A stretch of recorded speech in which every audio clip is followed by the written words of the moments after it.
Guys, let's get real. Let's get real for a second. Are you ready to have your mind blown open and taken over by rainbows that the earth squirted inconceivably into some fat stones? Are you sick and tired of seeing the same double rainbow? Do you know in your heart that you need infinite rainbows? Me too. We're seeing them right now, and we have the answer for you to manifest the reality that you truly desire. Yeah. Wear these opals while you're manifesting and manifesturbating your dreams. They will take over your dreams, let me assure you. Yeah, we're here today to tell you about our fairy opal grandparents. Yeah. Cosmic opals. Cosmic opals. We love them. They love us. Sponsors of the pod. Sponsors of the pod. And all they want for you is to experience rainbows. Yeah. And find incredibly unique jewelry. Yeah. And like they mine them themselves, and we went mining with them, and it changed our lives forever. When you're like sifting through the dust and the dirt and the rubble all day, and then you find a shiny rainbow. These are more rare than diamonds, y'all. Yeah, we became the opals. The opals became us. We were dreaming an opal. We're obsessed. You realize everything is opal, and I feel like you need that. I feel like you need 10% off. I feel like you need 10% off. On the whole site. So go to cosmicopals.com, type in that code. Boy, you know it's online forever. And remember, everything is opal. So opal and out. Get some opal today. Are you sure you want to post that? It's gonna be online forever.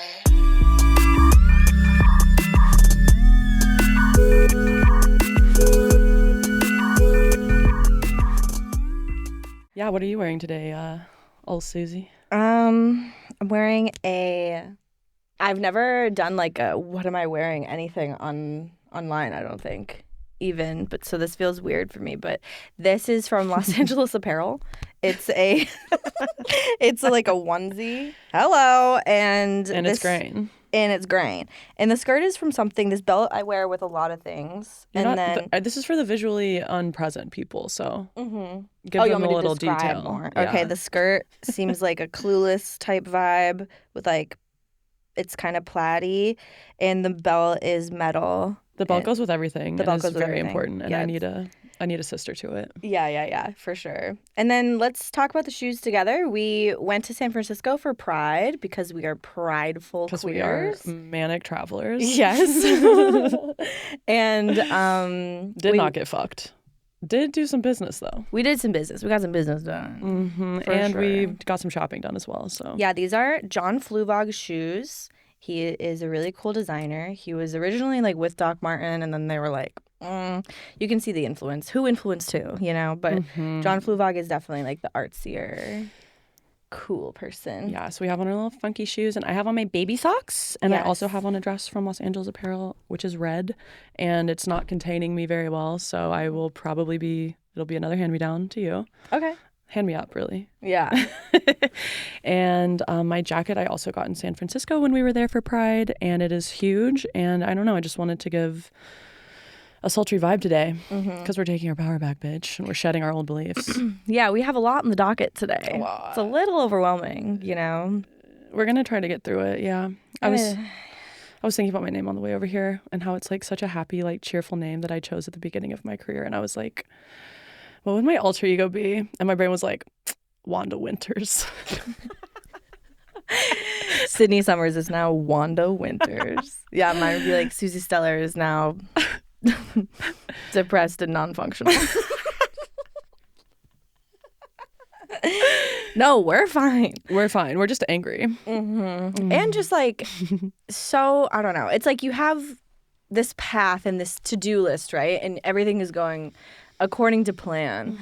And then the universe just bends your ass excuse over. My like poor machine gun sounds, but just like actually that was really good. Did you hear that? Yeah, the best I've ever done. Best I ever had. So we've just been pinned down by bullshit seemingly again and again. We started filming this season in February, thought we were going to be done by March. And now we are different ass people. We're different.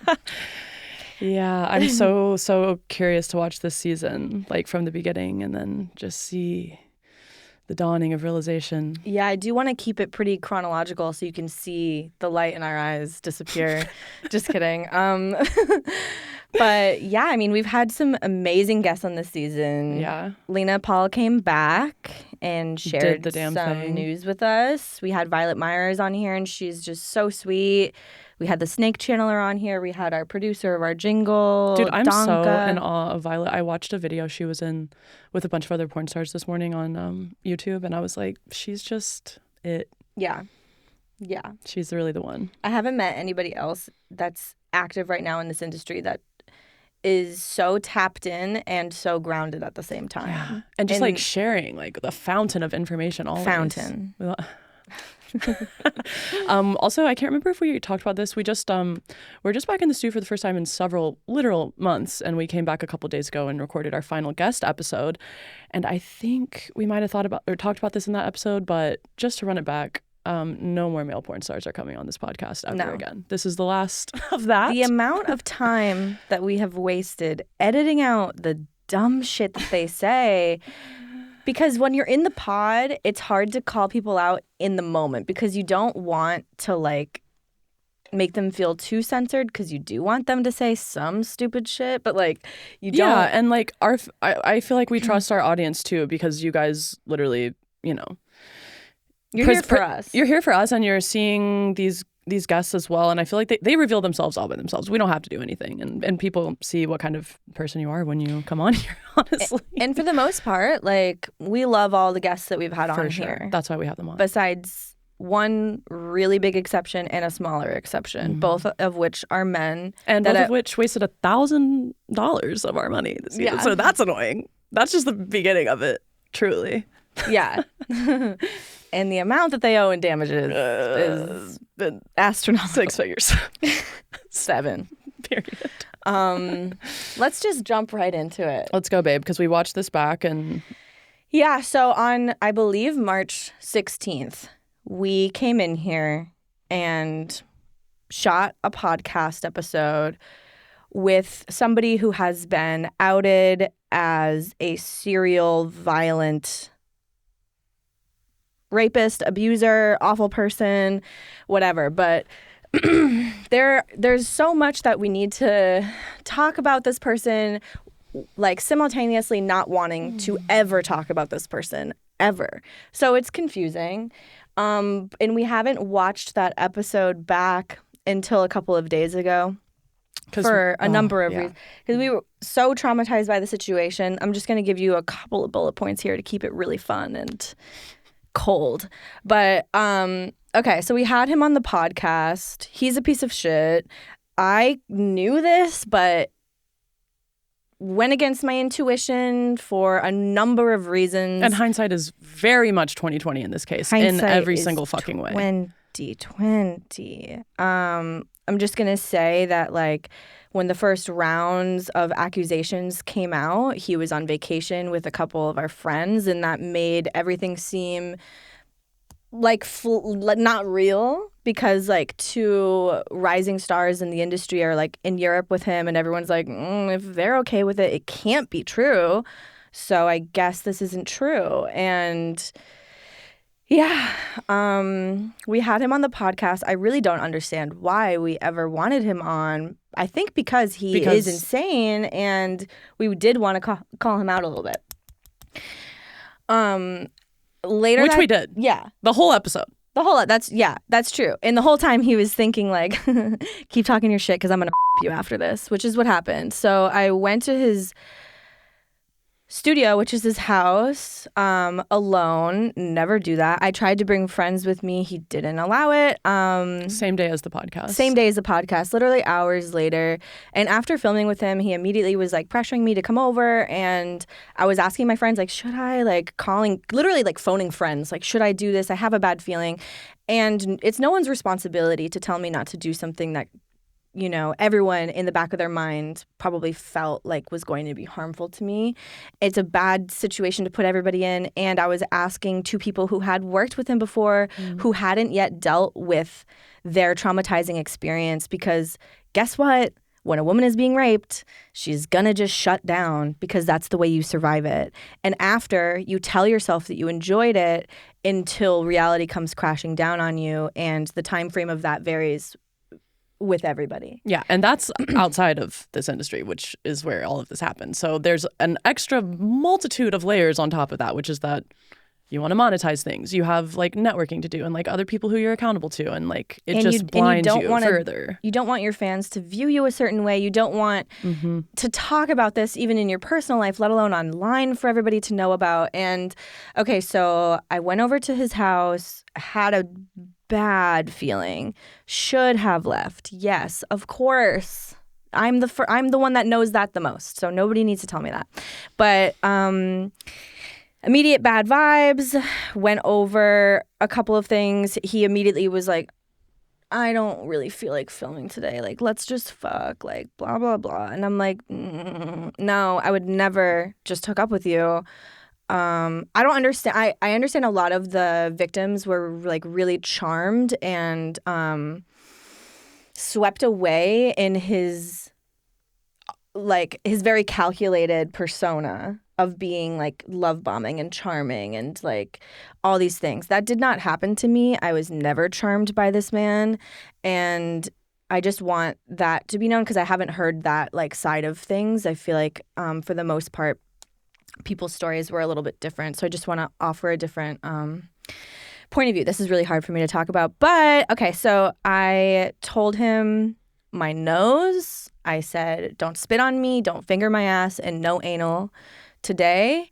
And all of those were broken. All of the physical abuse happened off camera. I've never been physically beaten before, and that shit does something to your brain chemistry.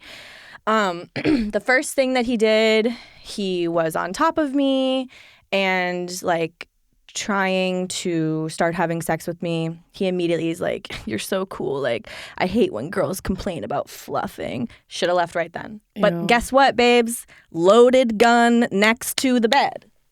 And it's clear. See-through. It's see-through, so you know that it's loaded. And it's bedside. Okay, so I start disassociating, as a lot of people do when they're uncomfortable during sex. And he noticed that. And he literally said, where are you going? Hit me hard as fuck in the face and said, you're going to stay right here, because he could see that I was escaping, and he wanted me to be as present as possible in the horror that is him. I was there for 3 hours, got 7 minutes of content, and I told him after never to put that shit anywhere. And this was basically the day before like all of his associates and people who fucked with him before, air quotes around that, like turned their backs on him. And they did so only because out of social pressure, not because of moral or ethical code. So all right, so I said that, check. Thankfully I figured out what happened very quickly. For other victims it didn't happen the same way, and they felt a need to promote it, to sell it, and tell themselves that they liked it. Stockholm syndrome with abusers is very real, and it doesn't invalidate someone's terrorizing experience at all. So that happened in March, quite literally in the middle of this season. We weren't able to come back here for a while. We tried once, and we just couldn't do it. Kind of crashed and burned. Yeah, it was crashed and burned. But we are both like incredibly resilient, and I think this brought up a lot in you because you also worked with him. And I think, oh my God, this is such a huge can of worms. But yeah, like ever since getting to LA, there's just it's been a long process of understanding and learning like red flags for the first time, and like actually being aware of them and not being turned on by them. It's really hard. Yeah, and let me just like let me highlight this fact that this man's relevancy lies only in like the pain and suffering that he has caused other people. I don't think that he was legitimately ever actually in this industry, because nobody in mainstream respected him. He would never survive on a mainstream set because there's other people in the room and he can't and abuse people. I feel like I wish that we weren't talking about him and talking about this at all. But we have no choice at this point. Like, since it happened to me, so many people came forward, and there's this like anonymous Twitter account that no one knows who's behind the account. I don't think any of the victims really agree with how it's being run, but it did enact change. So it's that's a whole complicated thing. One thing, we are talking about this because no one in this industry can shut the fuck up about it, which is understandable because it's, you know, about everybody's safety and it's important to discuss and all that. But at the end, at every scene that I have shot since then, whether it's pro or content trade, the other person has brought this up to me, not knowing that not only did this happen to me, but unfortunately / fortunately, I was a pretty big catalyst in this movement because of the mutual friends situation, I guess, that made people be like, oh shit, I guess all those other people were telling the truth too. And then, you know, 20 or so other people come out after. And this is before I said anything. So it happened on March 16th. I believe we came in like 10 days later and filmed an episode to talk about it because I knew that I was going to have to be public about it, because if I wasn't, then I'm just silent about something bad that's happened to me again. So we're here to break patterns, you know.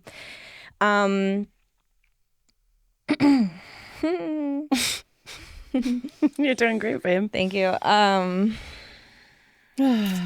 So yeah, everyone is talking about this, and I'd like to remind people maybe not to bring it up if you don't know people's experience, or if you're about to start talking about something, check in and be like, hey, can I talk about something that's like kind of a weird vibe or potentially triggering, or like, you know, whatever. Maybe before you're about to shoot a sex scene with somebody, maybe don't bring up the fact that you're treated like a god because no one has said that you've raped them yet.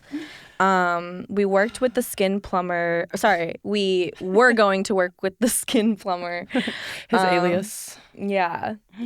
And everyone just like shoots rainbows out of this guy's ass. So we were expecting, well, we weren't expecting it to be great, honestly, but I just wasn't expecting there to be so many red flags. Like, all right. You can smell them through his Twitter, but then meeting him in real life, we were just like, what's going on? Yeah, so we like basically, we planned this collab because we both, well, first of all, I mean, I'm partially planned this because I know that James doesn't like this person and I have beef with James. So I'm like, well, I'm going to fuck his little enemy or whatever. So many vultures to talk about. But yes. And I wanted some dick, whatever. And everyone's raving about this guy or whatever. So whatever. So I show up, I get there before Sid. I have bags of shit with me.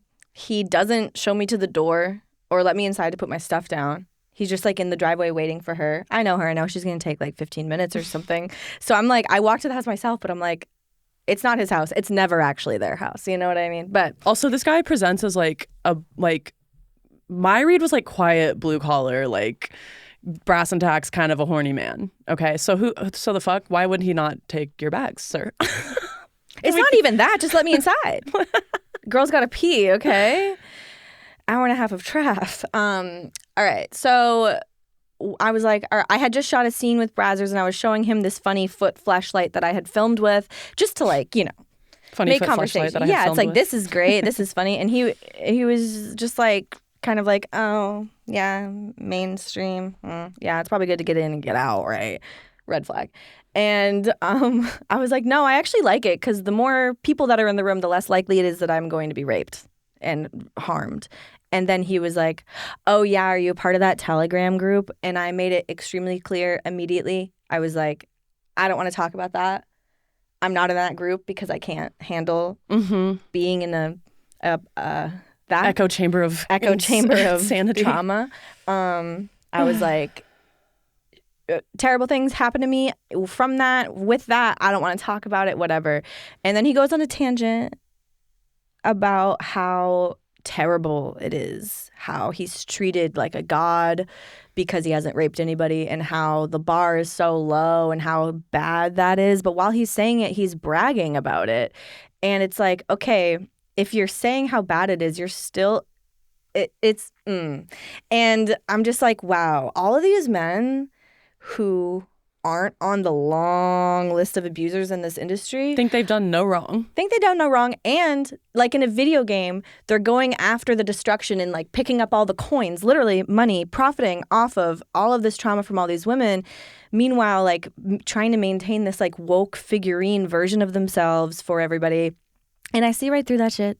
And I'm not saying that he is doing any of this consciously or enjoying it or thinking that it's great, but like he is profiting off of it, and a lot of them are. And I think that that is really annoying, because when there are so few safe men to work with, the few safe men get booked and busy, especially when there's like this tidal wave of don't work with all of these people, right? So yeah, that's the first time that I've ever gone to a collab and then left. Let's just say that there is a lot of content that never sees the light of day in this industry. Yes, and we've also had in our fucking like personal lives, I feel like also people harvesting this like incredibly vulnerable time in our lives. It's been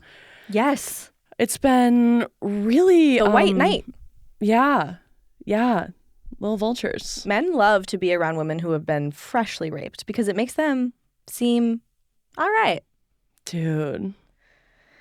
Insane, dude. They're digging that bar. They're digging. They're like, how low can we go? It's like limbo. Hey, let's see how low we can go. Probably lower, unfortunately. I feel like I just have had a giant neon sign on my head since I got to LA that says, take advantage of me on it.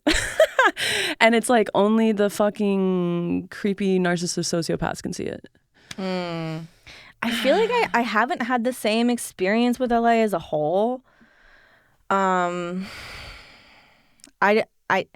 when I think about like how, and I'm just gonna be really honest about the thoughts that go through your head after something terrible happens to you. Of course, you're like, how could I let this happen? You know, I had a feeling that this man was not only a piece of shit, but like violent and bad.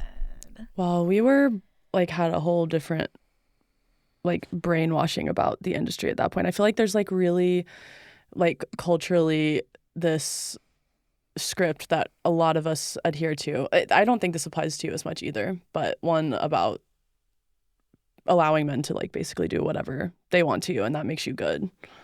Mm-hmm. And that. Yeah, well, he said that when he was on this podcast. So, I mean, this man has said a lot on Twitter since he's gotten his account back. So we have a whole hour of an interview in this space. Of him exposing the fuck out of himself. Exposing the fuck out of himself. I've seen this in social settings, calling him out for having demons at a couple of different parties. Yeah, yelling at him about it. And he just like projects it back onto you, being like, you're the one with demons. But so that's kind of how the episode starts. Yeah. He talks about how a woman is only like a good whore if all of her holes are available to you.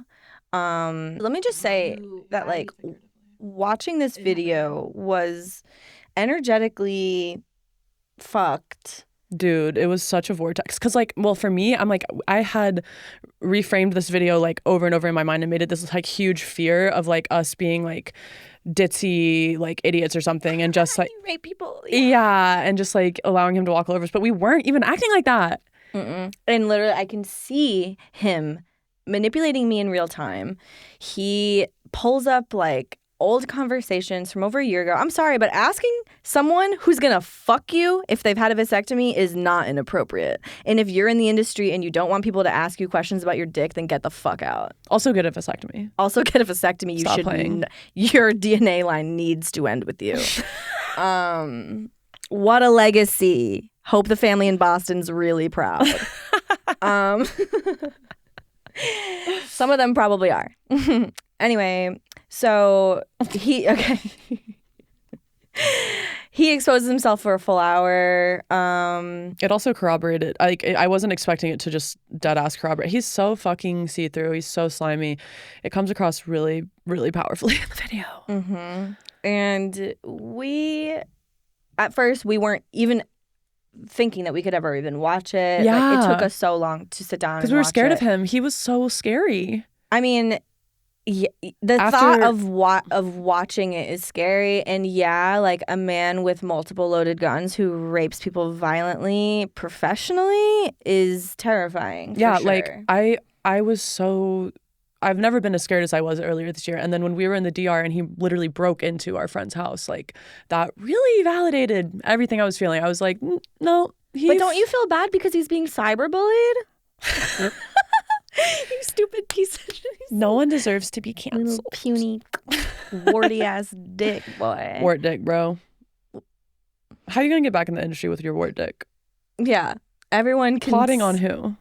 And like, I'm sorry.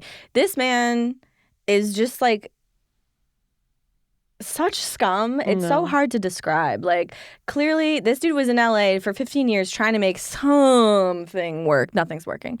And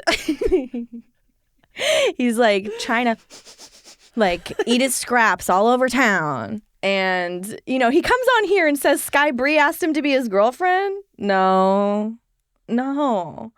And like just the name dropping and the bullshit and like him saying that he was offered to do a scene with Johnny Sins and Alex Jones. I don't believe it. What company was that? Like some puny something like that didn't even have them confirmed for it. No, it exists in his mind only. Yeah. And I even in the episode, I was like, oh, why? Because you don't want the comparison? You know, like And he was like... we were like hitting him the whole time. Because his ego's obviously fragile as fuck. In the same way that we would off camera. Like every social interaction that we have had with this man, it has been us letting him know that we see through him. Yeah, literally. And I wasn't going to his house to do the whole angel wings, intense, hardcore scene. I made it very clear that it was a trial run to see if I wanted to do that. And anyone who is a fan or has seen my stuff online knows that I'm not getting beat up on there. I'm not getting held down even in like that is not my vibe. And he also knew that. He definitely did. I said that I had never done an anal scene on the podcast hours before, and he was like, oh. And I was like, not today. He's like, what better time than right here, right now? And I believe he was like, I was like, and he was like, yeah, we'll see about it. You said there's a line. There's a line. And he said, we'll see about that. And he was right. I cannot believe he said all of this in that fucking obviously this is like our director's commentary on his episode. Yeah. And also like, so he brings up the scene that he shot with you, and I go, oh, was it an anal scene? And you say it was not intended to be. And that's one of the main things that people have said, that he is extremely coercive to get in the ass and to because he's like probably a repressed queer person who then ends up in adulthood. Like that's what they do. He also was telling me that he was raping me while he was raping me. Like, I'm raping your little asshole. And like, bro, you think you're so cool because you have a podcast. He really tried to threaten this shit. He really did. The boys are mad that we have this. And I'm so glad we have this. I'm so glad that we have this. Okay, but that's the thing. Like, all of this shit is so fucking cosmic because it's like, we go through this whole like fool's journey of like, okay, we're going to expose ourselves to the entire world. We get over that hump. Right after we get over that, all of this shit happens. It's like, I really feel like we've had to prove that we just simply deserve to be in 2 chairs paying $500 an hour to talk into some fucking microphones about just our lives. Like, it's really crazy that people are so hurt about it. So hurt that they're violent about it. Let's, before we move on, just go over the red flags of showing up to a content trade, just to make it clear of like things that we've seen that now if we see, we leave. If they say, well, this is an example from Skin Plumber. Yeah, we'll just tell you about that because all the red flags were there. But he's the best one. He's not. Anyway, so first we asked him about having a camera person there. Yeah, because we no longer want to go to a house without somebody else there, because the last time that happened, look what happened. And honestly, you really shouldn't be going to someone's house that you barely know to not only have sex with, but then to film and then to share online forever. And it's okay. Let's just go over a couple that he said off the rip. So we wanted to bring our friend to come and film. Soundboard Spence, shout out. And thank God we did. Yeah. Skin Palmer's response to that was basically, I like filming hookup stuff. Like, it makes me really uncomfortable when another man is in the room. Like, it can really throw off the vibe, which is what they literally all say. Okay, got it.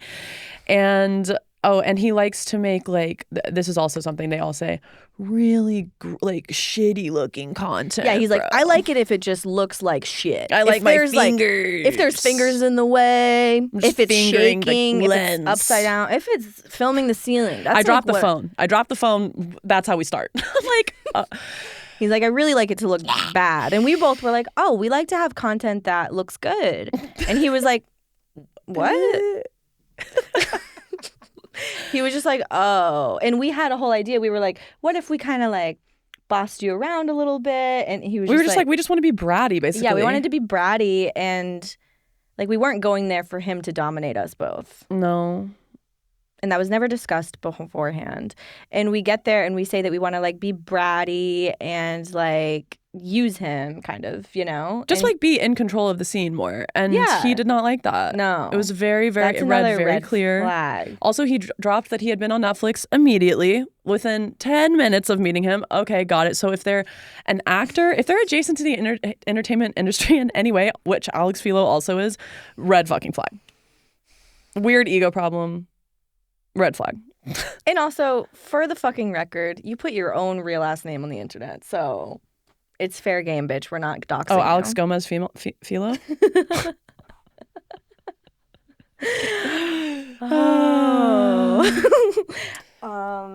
What else? What else did he? I mean, what was the final straw? Because, all right, so he and our friend were outside chatting. Mm-hmm. We go inside to like change for the scene, and we're looking at each other like. You said, I didn't know he was going to be like this. And I was like, me either, man. Yeah. I sure didn't. Thought I was going to like, quiet, like, normal horny boy. I thought he was going to be horny. And it was like a fax machine. With piercing blue eyes, which never trust a man with blue eyes, first of all. I don't know. Sunglasses can tell you everything you need to know. But, okay.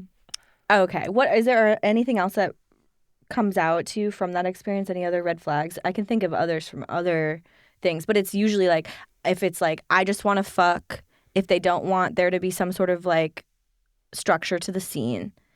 If they're just making it really obvious that they might only get hard if they're in complete control of everything. That part. Like, your dick is not another co-performer here. You're responsible. You're responsible for your dick. Just like we're responsible for our pussies. Like, I'm not going to be like, no, wait, hold on. I need 23 minutes of head before we can continue. No. Dude, when I started out, this guy who I filmed a foursome with made us suck on alternating between his nipples and his neck for upwards of 20 minutes on his third nut of the day. Trying to nut 3 times a day for this. I was just like, looking back, oh no, the screenshots, the stills from that scene, I'm just like so sad and sweaty. We're not doing that. Mm-mm. No, you come correct, honey. I can't think of any other time where I've had to do that. And it was only like in Alex Philo's example, like he couldn't get hard until he started. Mm-hmm. Yeah, no. So I saw that in multiple stories with him as well. If they are not hard and they are telling you that you have to do something about it, leave if you can, and hopefully you have someone else there with you so you do feel safe to leave. And also trying to fuck off camera, like it's I've actually talked on this on podcast before and been like pro, and my feelings have changed a lot on that personally. I'm not against it across the board, but if they're saying or implying that they need that for the scene to happen, bad. Right. I don't think that that's good. After the scene, if you guys are still horny Yeah. and you want to hook up with this person, Absolutely. I've done that and it's been really fun. But like I also mainly work with people I've already worked with. So like that rapport is kind of there already. If you're trying to get someone to hook up with you off camera before you've ever been on camera, no. Just use Tinder. Literally date someone. That's Like- it's different. Like if you, I don't know, people are out here trying to make like really intimate like couples vibe porn, and it's Right. like we're not a fucking couple. Right. We're yeah. And it's incredibly hard to advocate for yourself as a sex worker in any scenario, in any environment, but especially Alone with a man. especially mid-scene when at that point you want it to be, if it's a bad scene, you're getting abused or whatever, you want it to be over as soon as possible. If you say anything to this person, they're going to spend the next 25 minutes trying to gaslight you into believing that that's not happening. And then you're there for another hour and a half Literally. probably before you hopefully escape safely. I do want to say that when I got to his house, my intuition was really loud about not signing any paperwork, which I'm really happy that I did because he wasn't able to release anything.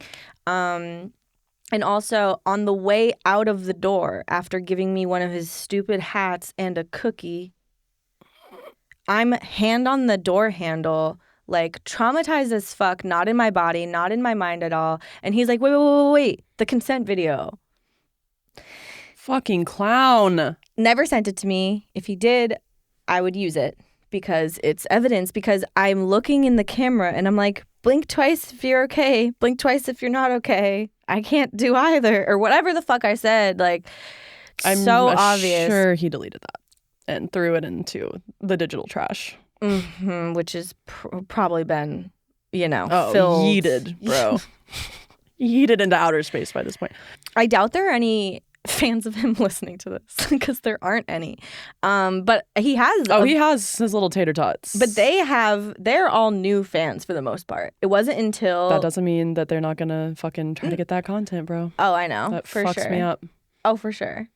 You know that he's selling everything still some other way, like trying to weasel his way but back like onto I feel like Pornhub. our MO and all of this is like we're at the precipice of this entire narrative and this entire shift like happening.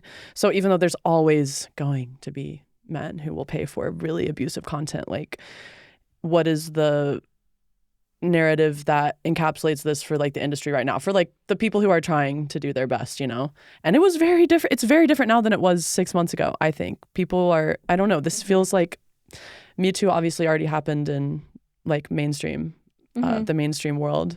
But this does feel like our kind of like microcosmic version of that. It's kind of like, yeah, it's the content Me Too. Just like movement. protecting yourself and like learning how to do that. Because I did not know how to do that when I got to LA. And like we're almost 30 and like it's still so incredibly hard. And we joined this industry because we were sexual beings who wanted a better life for ourselves. And we wanted to share like a sacred, beautiful part of ourselves with the world, and that is what we have done, and that's what we will continue to do.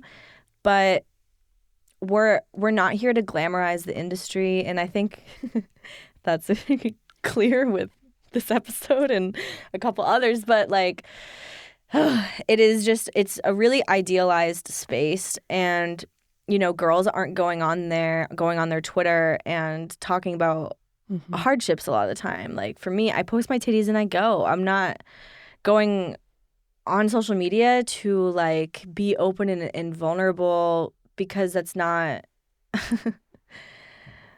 I kind of lost what I was going to say. That's okay. Yeah. How are you feeling? I feel good. I mean, no, I don't, but I'm dripping sweat. I feel like I'm never gonna, like what I was saying to you before we were filming, I feel like, especially after filming the episode with King Noir where we talk about like ethical dom practices and everything that content boys aren't. And after that episode and watching it back, I was like, oh, I wish I said this. I wish I described this differently. I wish I said these things. Why didn't I say this? And I know that even after watching this episode, I'm going to feel the same way. And I just want like to relieve that pressure from myself and just everybody else. Like the whole point of our podcast is to lean into the obscure permanency of shit that you say online. So I'm just trying to breathe through that because I feel like there's a lot of pressure on me to do this the right way. And I probably won't do it exactly the right way. And that's okay. This happened a couple of months ago and I'm just kind of I'm not even processing it really yet because I've had to process it in this space to keep my business going throughout this, to think that he came in our sacred podcast studio and changed how our relationship with this place, honestly. And I've just been focused on like keeping my life afloat, doing and saying the right things, and it's just too much, man. It's So just too much. This year has been too much. And like, I'm sorry, but there is not one person who went out of their way to share their story about this man who did it for any other reason besides I feel like this is the right thing to do. And this is going to fuck up my career a little bit. Like, it is not good for anybody to admit that they have been raped, to have the courage to talk about it publicly. It is not good in any way. No one's doing it for their own gain. Dude, what gain am I getting from this besides... Because Alex Philo is broke as hell. And he always has been. He always has been. Those numbers have always been fudged, and he's always been years behind on his taxes from what I understand, so... There is nobody that's like, this man's successful, and I don't like it. Let's take him down no with one these was fake shocked. stories. That's what's so fucking insane about this is no one was shocked. Oh, yeah. No one was surprised. Everyone that I told, they were like, oh, Alex Philo. Yeah, plain sight. Oh, it was Alex Philo. Plain fucking sight, dude. And same with, like, I've just shared some feelings. Like, she texted me trying to get me to stop talking about her on Twitter. But yeah, I mean, Money. Money. There's a lot of money in this industry. It's real fucking blinding. That's, in fact, maybe the most blinding element in this industry. But yeah, thank you for texting me and telling me to be quiet. It worked. As you can now hear. I'm not, like, scared of you. Anyone, really. Or anyone. Yeah. It's your shitty intuition and poor choices that got you here, you know? Yeah, another thing is that, like, people reaching out to us trying to make good just so we don't talk about you on this podcast. My blind spot. How do you feel about the guilty by association thing? What do you mean? Like when people say, like, oh, well, you know, guilty by association. It's like if you're going to be still working with or posting with or hanging out with somebody. I have a lot of thoughts on it. Like, I think that everyone in this industry is at a very different phase of their healing process. Most of us are not started. So I think that the pattern that I've noticed for me and that I noticed for a lot of people is like you find someone you feel comfortable enough to film with. Maybe you do a couple scenes together. For me, my new pattern that I would like to establish is keeping it there and not getting too emotionally invested or open after that point, because once I find out, like, I don't know, it's hard for me to be attracted to someone once I like learn too much and feel like we're in really different places in a lot of different ways, and that can manifest so many different ways. But it's I don't know, that's the tricky part for me, is like keeping it professional when your profession is being horny for someone, and it's just like, what if I'm not horny for your personality after a while? Is it just like on to the next one? I don't know, does that resonate? It did just make me think of something that we talked about, I think in one of our first episodes, about how if we were to not work with anyone who has ever worked with someone who is bad, there would be nobody to work with, because everybody has you know, it's a pool and everybody kind of swimming together. So it's like you have to really make these decisions for yourself and talk to these people about these things. Like if somebody was known for being with somebody in the past who ended up being an abuser, like, and you don't know them at all, yeah, it'd probably be safer to just not work with them. But if you know them personally and you know the story and you know everything, in the last couple of months with you and I being heavily involved in this movement, but kind of quietly, and then to watch that episode that we filmed with him where he corroborates all of his victims' stories, it felt like watching it, it feels like we're like swordsmen in the Matrix or something. Like as if we went back in time and we were saying shit to him that we wish we could have, but we did. Dude. I don't know. Also, I want to talk about how we, especially now, feel like outcasts in the industry. And how I think that is like a powerful place to be. And yeah, I feel like I'm looking at it less as like outcasts and more as like someone who's very selective with like who they're allowing into their space and life. Yeah, because we did fuck Johnny Sins though yesterday. Thereby getting all the coochie in the game transferred. Let's how honest do you want to be about that? I said I never trust a man with blue eyes, but how honest? He's a lot to handle. I'm glad that you were there with me. Yeah, same. Yeah, took that dick together. Yeah. Could you imagine getting double the dick that you got? You could imagine it. You were in it yesterday. I was there. I had my force field yesterday, dude. I went to fucking like Whole Foods before I got there, and people were moving out of my way, and my tits were fully out. That's usually when they're like crowding in. They were like, "Oh, she's going through something right now." I know. Yeah, the people can tell. No, yeah, and then I got there, and Johnny is like horny as shit, and he's just like, he felt the force field too. Yeah, he like came up to you, and you were like, yeah, he came up to me, and I could tell he was like horny as shit, and I was like, met his gaze, and he was like, "Ma'am, madam." Yeah. I mean, I think all the rumors are true about him. I don't know the rumors.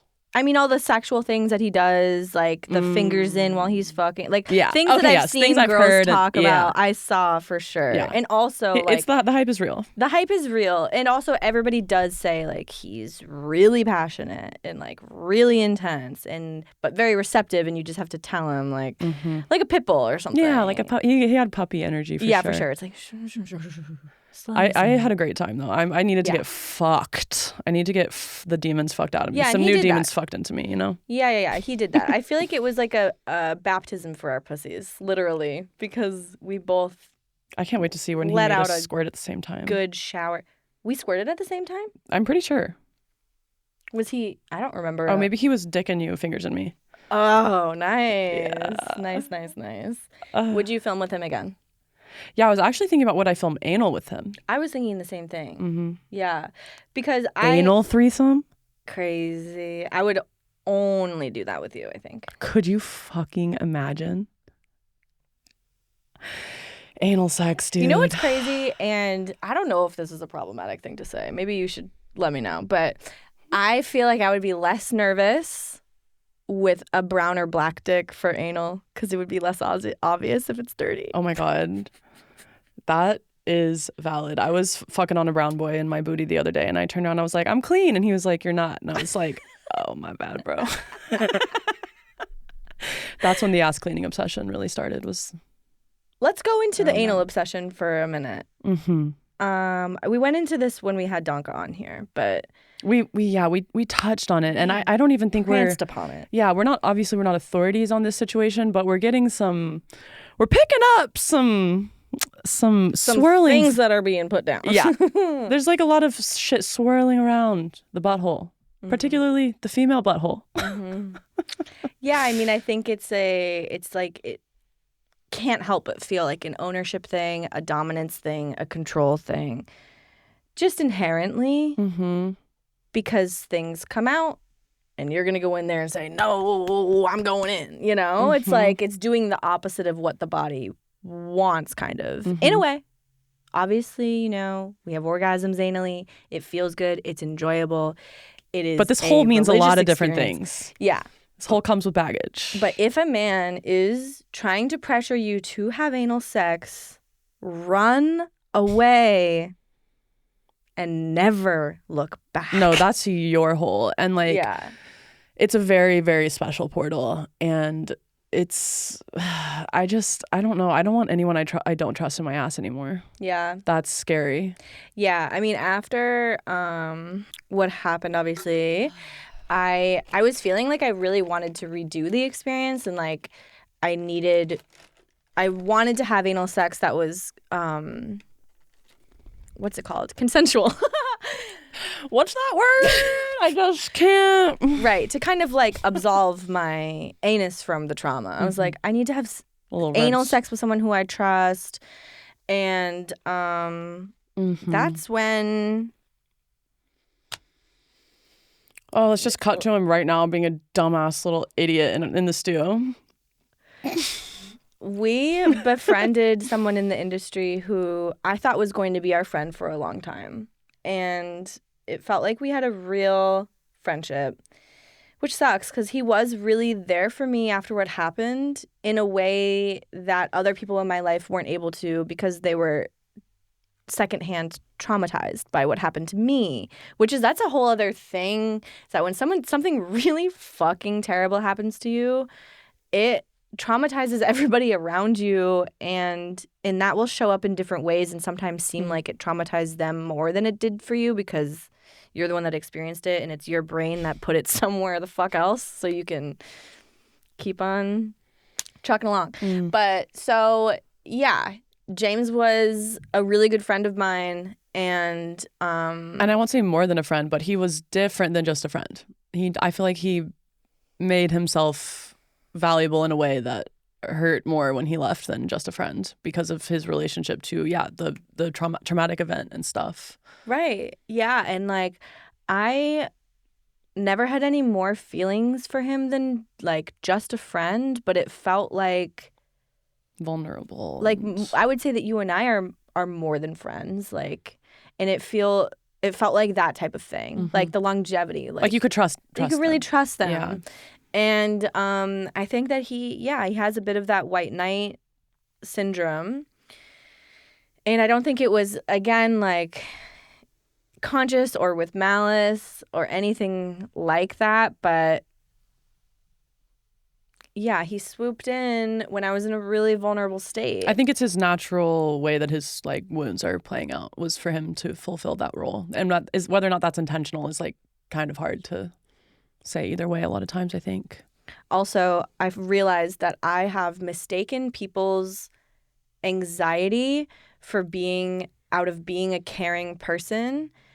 Oh wait, I'm saying this opposite. Like I would think that someone being anxious about something is because they're like caring about like doing the right thing and how it's going to make everyone else feel. But a lot of the times people's anxiety are coming from purely self-protection. They're hiding something. And like they're anxious about the situation because they're trying to control it and manage it in a way that is ideal for them. Yeah. And not because like, oh, I hope whatever. Just be careful. And like when someone is anxious, especially a boy, I feel like we as women often will just be like, oh, he's a puppy. Wow, like he understands anxiety. Literally. That's like 10 steps ahead of the average man. Who was like able to name it and like, you know, has heard of it. Yeah, I guess we have to do a quick, like, we understand that men were not given any emotional tools, and that you're basically like your head has been shoved in sand your whole life. Just like shut up, be a man, and don't say a fucking word. So like we understand that you weren't set up for success to deal with life, but newsflash, neither were we. And things might just be a little spooky scarier for us. But just a smidge. But we understand your lived experience as well, honey. Don't worry. We have to survive. But anyway. Right. So then not all of you kill us.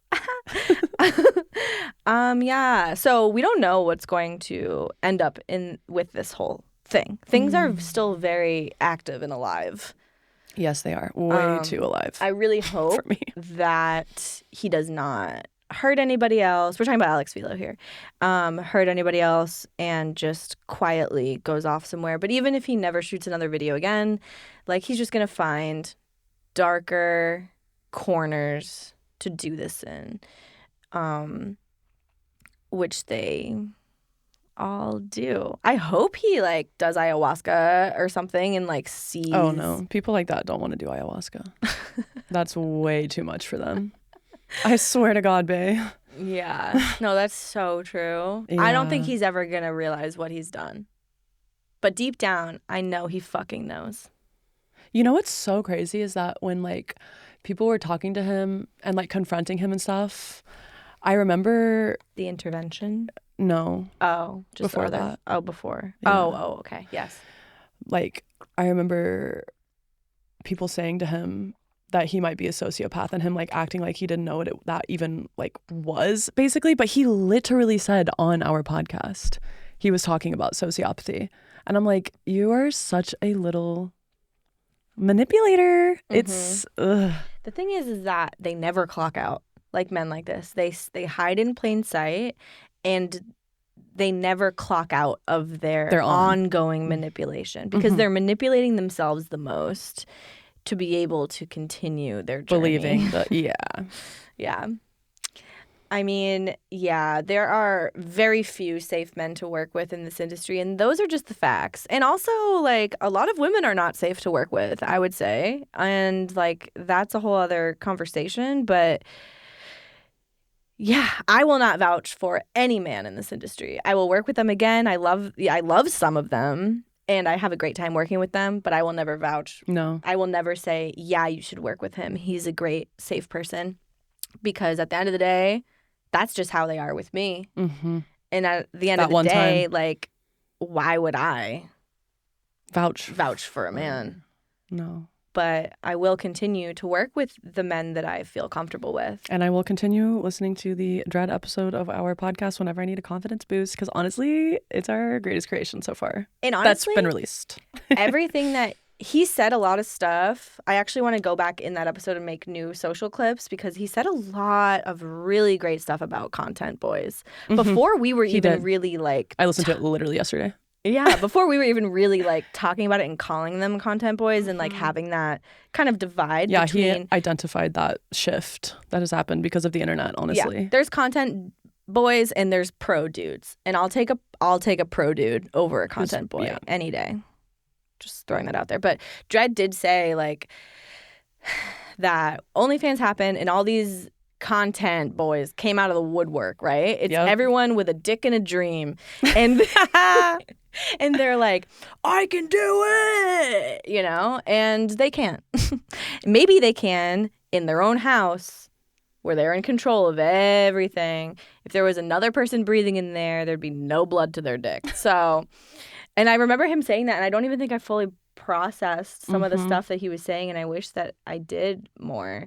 But we were just like, okay, Dredd has the biggest fucking dick in the world. Ever made. And if anybody is capable of doing physical damage on somebody, it is him. And I mean, no one has ever said anything about him that I know of being negative in any way. Like, I mean, I just said I'm not going to vouch for any man. I've never worked with Dredd, so I can't speak on any of it. But I'm just saying, like, if anybody could do damage, like physical damage on somebody, it's him. And I've never heard that from anybody. And I think it's because, like, he's just a true professional, right? Like, I don't know. He has nothing to prove. Nothing to prove. He's in it for fun, but he's a professional. Like, I love that shit. Yeah, the men that come in with a dick and a dream, they got something to prove. They got obstacles in their way. They're trying to We've been talking about men a lot. Jesus. I feel like I've barely said anything this entire episode. I always feel like that, though. I always feel like I'm just like... Looking back, I'm just like, Jesus, can you stop talking for a second? But with this episode and, like, the King Noir one, I did... just feel it needed to be done. And I mean, we owe no one an explanation, but it has been 9 months since we started this fucking podcast and we have 10 episodes out, and it's just like, why is no one ready for us having just literally conversations? Could we just? What do you mean? Who's not ready? Well, first of all, the first fucking production studio we worked with was being insane and dragged out our production for 4 months, and that was because they're all men. And then, I mean, this studio has been lovely, but then we, get assaulted, and then there's just like people picking up the broken pieces after, just throwing them into the wind. Yeah. I'm feeling pretty whole though. I just got read like a book and then played like a flute, and I'm here to tell the tale. Yeah, you lived it, babe. And I mean, how long were you dating this person? Like 4 or 5 months. Yeah. 4 months. And I have a question for the audience and you, I guess, but I don't know if you have an answer. Like, why do men End of sentence. That's it. Like, play along with you when they know that they don't want. I'll tell you why. Because I mean, we've both done that too. Yeah. In different ways, but with similar aims. It's because I think it's usually because there's like so many different reasons it could be, actually, now that I think about it, but it validates you to get someone who is unattainable I'm sorry. What? I'm so sorry for interrupting you. He told you that he would have kids with you in a couple years. He didn't say that explicitly. He heavily implied that he was interested in having a child. It's like slippery stuff where they're like, this is right, discombobulated, but I definitely feel like I gave this person a lot of information up front, and it's easy to see what kind of like narratives appeal to people. And I think, I don't know. I'm getting like lost in my thoughts. Let's just update you guys on since last season, okay? So we finished filming season 1 in November, right? Yes. Of 2022. Yes. And then we raved for 2 months. Yeah, we raved, caught a couple boyfriends, let them go. Yeah. And then we started... They were all named Augustine. Yeah. Augustine 1, Augustine 2. We were fucking on all the Augustines. They were both your boyfriends, though. Augustine 3. Augustine 3. He's off limits. Augustine 2 was kind of more your boyfriend than my boyfriend. But then he did suck my nipples right after I got my titties done, so I'll give him that. That was disturbing. Guys, imagine looking down, someone sucking your dick, and you can't fucking feel shit. That's scary. You want it to feel like Pleasure Town USA, and it feels like you have a ghost so stick. Intense, too. He was like... So yeah, I looked down expecting to be horny, and I was horrified. Anyway, TMI. Augustine 2. Yeah, I never let him hit. I did the usual, like, send him home with a hard dick, which he loved. Hard mushroom cloud, ginormous This wiener. man's dick. Okay, this is the shaft, right? Like, this is the width of the shaft. Shaft is a baby arm, and then head is the yeah. giant adult fist. No, I can't even. It's like the head is a full mushroom cap. Like at high noon, it completely shades the shaft. It just has a little hat on. Like, if you get that thing in, it's not coming back out. Literal plunger. It's going to get hooked on something. Which is crazy because with our first scene ever, we're like joking about our ideal dick, and you're like, I like a plunger. And that's some primal shit. Plunge out all that other splooge and just... No, true. And my splooge will be the only last standing. That's what happened in the caves. We're raving. We're confused. We're like, where's the podcast? Why aren't they doing everything for us? Right. Oh, because we have to do everything. And no one fucking decided to tell us that because they think we're geniuses and we're fucking brain damaged. So we get that season out. And then I get titties and I'm like grounded, fully buried for like 3 months. Yeah, thank God for those tits, dude. New tits, new house. Yeah. New tits, new house. And then basically we start filming. Mm-hmm. And then shit hits the fan. Mm-hmm. Yeah. And then we've gone on a couple trips. Like, we went to the Dominican Republic for a yoga retreat. Shout out Sky and Earth yoga retreats. They're so sweet. We're wearing our necklaces. Wait, I'm not wearing mine today. Oh. I meant to, but I'm like hard girl today. Shout out Petraki. Petraki. Okay. We had a beautiful and religious experience there. But even then, like, we were dealing with a lot of shit from the whirlwind. We were escaping. We were escaping. We basically just dropped some bombs on Twitter and then escaped the country, essentially. I mean, quite literally. Yes. And that was great. Really, like, so crucial. Can't wait to go back. We also went up to Monterey. Oh, yeah. To see our opal friends. Shout out Cosmic Opals. We did a photo shoot with them and hung out. And I think that was just like a beautiful experience. Yeah, it was fun as fuck. We saw an otter sucking its own dick at the at the aquarium in Monterey. It was insane. If you're ever in Monterey, go to the aquarium. It is like one of the best aquariums. Go see otter number 23. Bro. He'll take care of you all right. They have had multiple great white sharks and a 1 million square foot tank at this aquarium, which sounds fucked, and it is. Yeah. They said the last one and that was there, and they'll never have them again for this reason. I guess like went on a fucking killing spree in the tank Eating one day. Frenzy. Didn't eat anything. It just killed all the other fish and left them for dead. If you were a great white shark, you would do the same exact thing. Yeah, I'd be stunting on these hoes. Yeah, so Monterey was great. And then we went to Pride, which we said, what else have we done? Cried a lot, done a lot of psychedelics. Yeah. We've done a lot of psychedelics this year. Yeah, shout out mushrooms, shout out ketamine. Ketamine is the most psychedelic drug I've ever done in my life. I wish it made me hornier, but it does. It makes me snuggly, which is nice. Shout out to my antidepressant. I'm really feeling her lately. Yeah, I'm just completely self-medicating. Mm-hmm. You'd think that, like, you make money and then you can, figure your life out and things will be easier. We're working on it. It's not easier. Dude, I totaled up my expenses today, and just running my business alone, I spend over 6 figures. Or not over 6 figures, but I spend 6 figures a year just doing stuff to keep it afloat. When you go to a different tax bracket, you also go to a different, like, mental bracket, not in a good way. Yeah, no.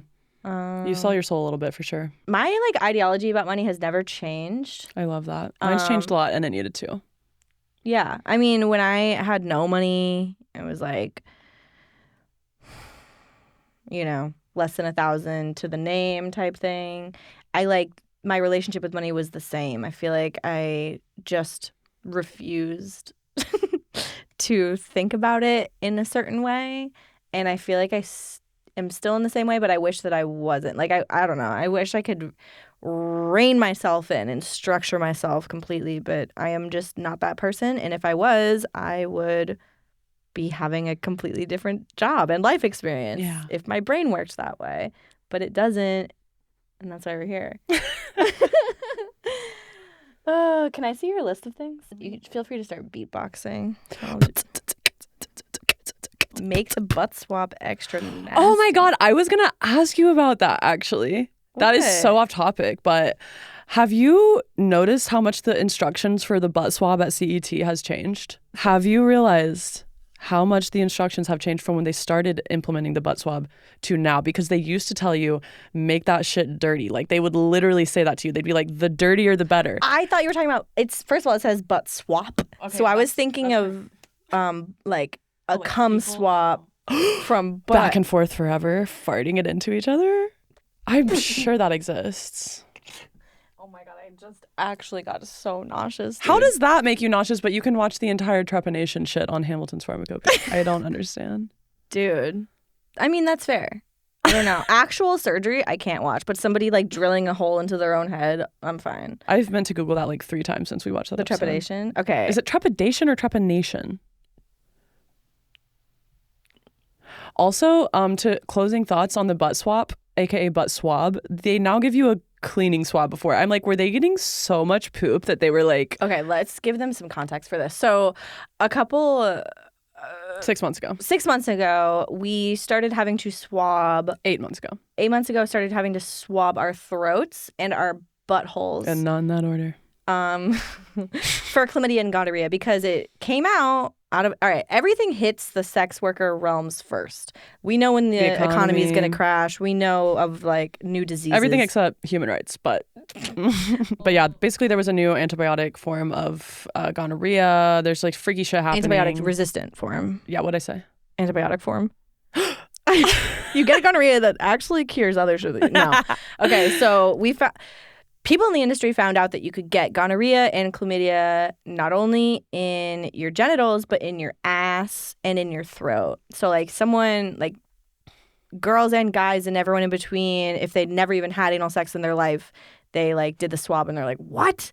I have chlamydia in my asshole? How long has this gone on? And it just travels there, I guess. So Sets up shop, starts a whole new family. yeah. So Yeah. every 2 weeks or so when we go and get tested, we have to shove a Q-tip up our asses. And they do the throat swab, which I appreciate because there's a lot of room for user error on that. Same with the butt swab. But yeah, at first they're like, really get up in there, swirl it around, and it's supposed to be dirty. And we're like, Jesus Christ. Don't mind if I do. So I didn't know that they changed the rules. Yeah, well, now they give you like the pre-clean one. So you're supposed to pre-clean it, which I'm like, I don't do it. I'm going to be honest. I just go and dirty Babe, again. that's because they give you 2? Yeah. That's not what they're doing. Yeah, huh? Uh-uh. One's a cleaning swab. I still go to CET. I've never had a problem with them. Like, I realize there are issues, but they're just closer and they get the job done, and I just don't have to schedule anything. I fucking hate having to make an appointment. I love just walking in. I feel that. I do. Also, amazing hiking around there. Oh. Deer Vale. Mm-hmm. That's nice. Yeah, Clear is really far. It's also right across the street from talent testing. It's like, okay, we all know Could you what's spread it out some? Jesus. Yeah. But yeah, butt swabs. And dude, my right vein literally has so much scar tissue built up on it. Mine are bussing. You can feel the scar tissue. It gets harder and harder for them to penetrate every time. Why is mine so baby soft and covered in sparkles? And we talked a little bit about travel. I kind of want to talk a little bit more. Traveling. You getting the TSA pre-check. It's Bro, I happening. just can't get myself back in that fucking FedEx after I went in there 3 times one day. Oh, right. Yeah. It was 2. Felt like 3. Speaking of Clear, I think I'm going to get Clear, like for traveling. I had Clear for a while. It's pretty cool. It's not in every airport. Yeah. More people are getting it. It's kind of scary that they have their pupils like in a database. I'm not gonna lie, but it's like it's like 200 a year. I mean, I didn't know this about the secret bougie clubs in the airports, but there's 2 experiences of going to the airport. There's the experience with the Sky Club and the experience without. And it's like without, it's hectic and Beige. expensive and beige and generic and just Not a fun time. no. Upstairs, there are these secret rich Sky Clubs where there is a buffet of food. There are showers. There is Are we talking continental breakfast? outdoor bar. Yes. Okay. I Like mean, good? yeah. Mm. They have everything. And open bar, outdoor bar. Outdoors. You're outside eating and Sucking it. drinking and like watching the Chemtrails. The plight. Watching the chemtrails fill your lungs. And you're just like, wow, I can't believe I ever experienced the airport differently. I can barely even remember it now. But I don't have the status for it. I finesse my way in, and I'll share my secrets. First of all, be femme presenting. Tits are out. The tits are out. Threatening a nipple. Second of all, you look in the line of people waiting to get into the first class of the airport, and you gotta find the weak one, you know, obviously a man, and try to get him as straight as possible. I made the mistake once. My gaydar was just off, or it was just the only man in line. I don't know, but I go up to them and I'm like, hey, I don't know if you have any guest passes left, but I'll like cash app you $50 if you let me use one. And they're like, no, Sweetie. Yeah.